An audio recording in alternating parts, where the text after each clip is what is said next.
United Arab Emirates lifts visa ban on Nigerians. Hadija Emirates Zakat Committee launched distribution exercise. At least 150 people died in eastern Libya.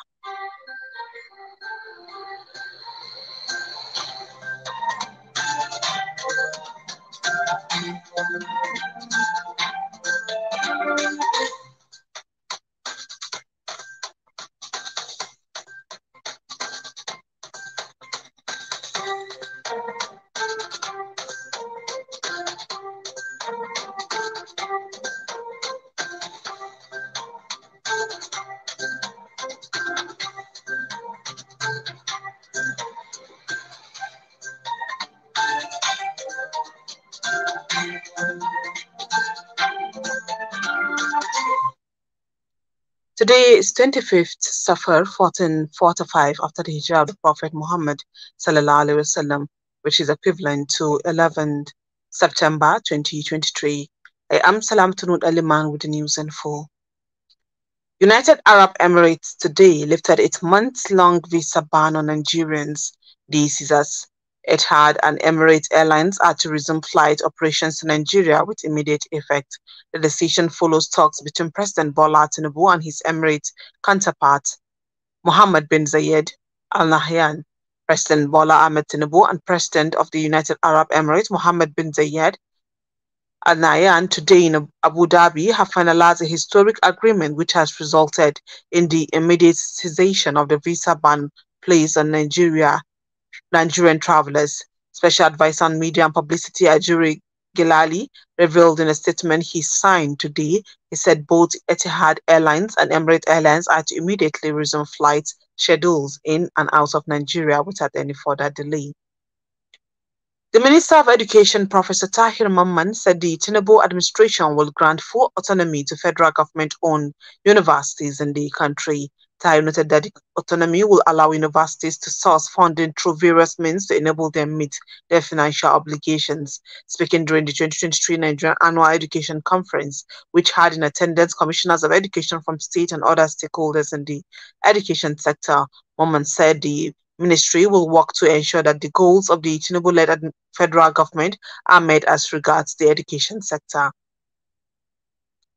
President of the Medical and Dental Consultants Association of Nigeria, Professor Aminu Muhammad, said that it will take Nigeria 10 years to replace the 500 doctors who recently left Nigeria in search of greener pastures. Muhammad was speaking yesterday against the backdrop of findings by the association from 50 out of 8 chapters confirmed that no fewer than 500 medical personnel have left the shore of Nigeria to the outside world.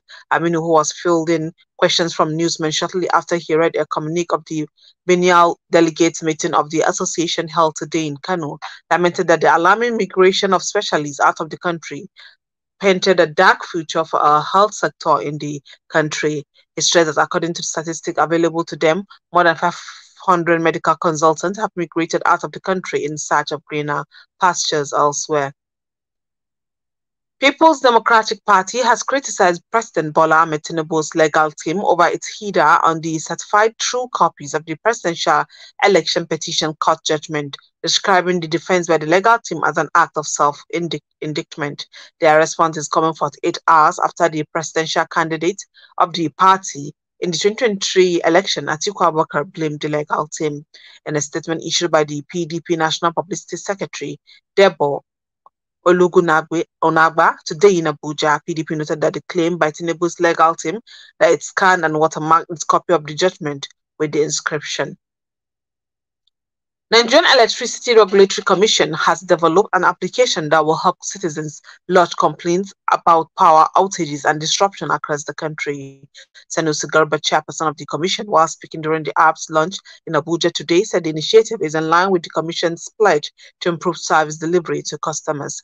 He disclosed that the app was originally developed to sample the quality of power supply, adding that the NERC decided that it was better to have live data and effectively monitor discos. NERC chairperson encouraged Nigerians to channel their complaints through the app, assuring that prompt responses will increase their confidence in the commission and the discos. Hadija Emirates Zakat Committee has launched this year's Zakat distribution exercise at the Mumaji Farm, Hadija.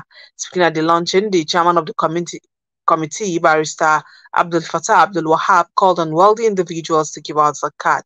He said the Zakat, as one of the 5 pillars of Islam, its compliance will purify wealthy and bring harmony within the society. Represented by members of the committee, Malam Yusuf Abdurrahman called on beneficiaries to make good use of it.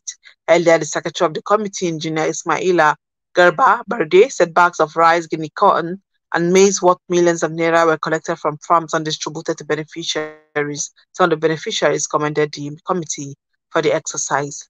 The news is coming to you from studios of Sawaba Radio. One is after the short break.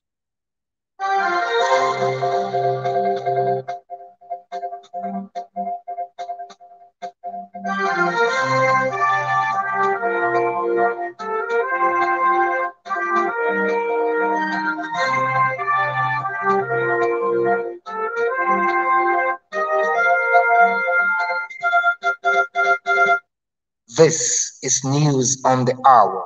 Sawaba Radio FM. Stay tuned. Welcome back. You're still on to the services of Sawaba Radio FM. Hadija. Kano State Commissioner for Education Alhaji Umar Haruna Dogwa has ordered the immediate suspension of principals of French Bilingual College and Chinese Bilingual College, Konkwaso, in Madobi local government area of the state for absenteeism and negligence to duty. Similarly, the ministry has approved the posting of Umar Akilu Sabo as sit-in principal of French Bilingual College and Isiaku Umar Abdullahi as sit-in principal of Chinese Bilingual College, Kwankwaso, respectively.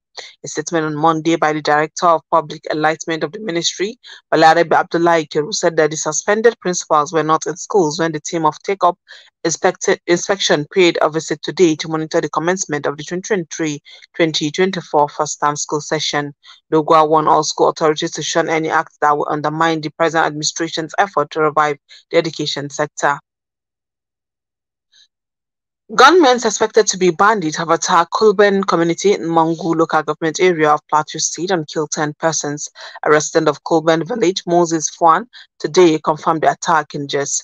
Moses said the incident, which happened yesterday night, also left several houses belonging to villagers destroyed by the bandits before they fled the community.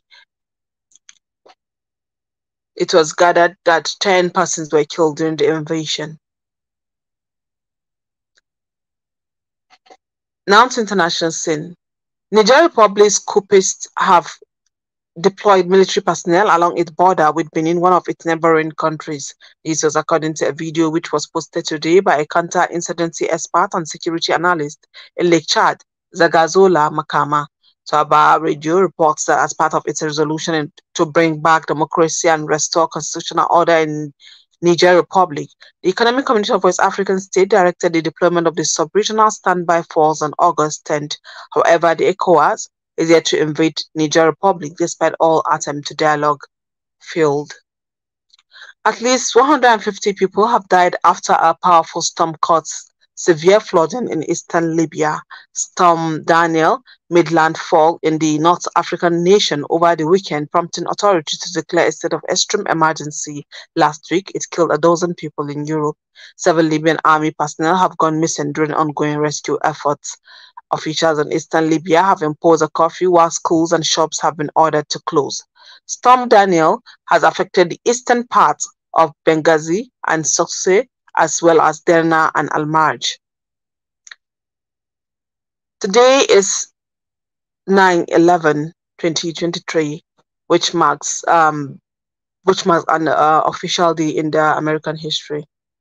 The September 11 attack, commonly known as 9/11, is a series of airline hijacking and suicide attacks committed in 2001, which is suspected to be plotted by some militants associated with the Islamic group Al-Qaeda against targets in the US. The attack was described as the deadliest terrorist attack on American soil in the United States history, which took place at the World Trade Center in New York City. and also affect some areas such as Washington, D.C. and Pennsylvania. It caused an extensive death and destruction of properties, which estimation shows about 2,750 people were killed in New York, 184 at the Pentagon, and 40 in Pennsylvania. The South Tower collapsed and the North Tower fell 29 minutes later. Office workers and residents ran in panic. Clouds of smoke and debris filled the street. Numbers of buildings damaged and several fell. Fire at the World Trade Center site smoldered for more than 3 months. It was an era in which TV was the public dominant news source, where 90% of people got from the news from the TV. So a survey was conducted